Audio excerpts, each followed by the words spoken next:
Nasa lahi ba o nasa handler? Happy Monday po sa inyo lahat mga bossing. Ngayong araw po ay ano ba yung opinion natin dito sa dalawa na ito? Dahil may nagtanong po sa atin na nasa lahi daw ba o nasa handler talaga ang sagot. Bago po ang lahat mga bossing ay iniimbitahan ko po kayong lahat na dumalo sa IGF Hobby Expo sa darating na February 20 to 22 sa SMX Convention Center, Pasay City. Visit us at booth number 89, 90, 97, 98. Punta kayo mga bossing. Salamat po. Ngayon po, nasa lahi ba talaga o nasa handler ba talaga ang sagot para magpanalo tayo? Ngayon, explain ko po sa inyo ang opinion ko about dito. Una, yung nasa lahi. Yung lahi po kasi talagang masasabi natin na madami yan. Like sweater, hatch, roundhead at iba-iba pa. Para sa akin, kung hindi tutugma ang crosses nyo dito sa pagbibreeding ay hindi magiging maganda ang resulta ng inyong pinalahi mga bossing.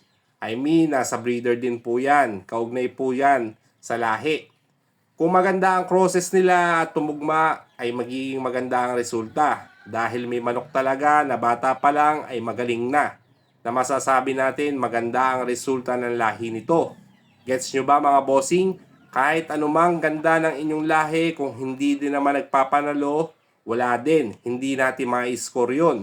Kaya yung lahi para sa akin, masasabi natin na maayos talaga kung nagpapanalo ito. Ganun po yung kasimple mga bossing. Yung handler naman, di pa tayo. Ang handler naman po ay malaking tulong din sa ating alaga. Hindi ko naman din sinasabi ang handler talaga ang nagdadala ng lahat. Pero masasabi ko dito, malaking bagay ang nagagawa ng handler sa ating mga alaga.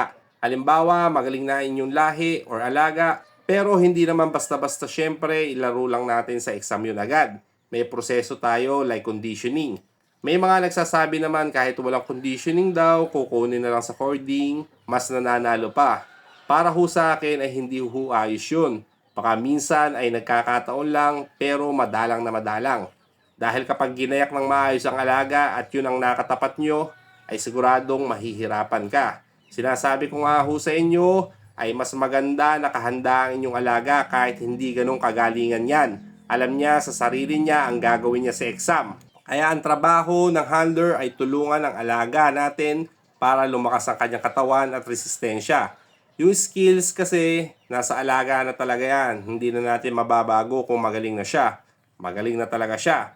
Pero ang trabaho ng handler ay palakasin ang resistensya niya at umabot sa limitasyon. Kaya masasabi ko ho sa dalawa ay mas pabor ako sa mga handler. Dahil malaking bagay ang tulong nila sa ating alaga. At tandaan natin, walang madaling proseso sa gantong larangan. Kahit sobrang galing pa lang yung lahi, iba pa din yung nakagayak ang ating alaga at handa. Maraming salamat sa inyo mga bossing. Pakishare po ang ating video. God bless!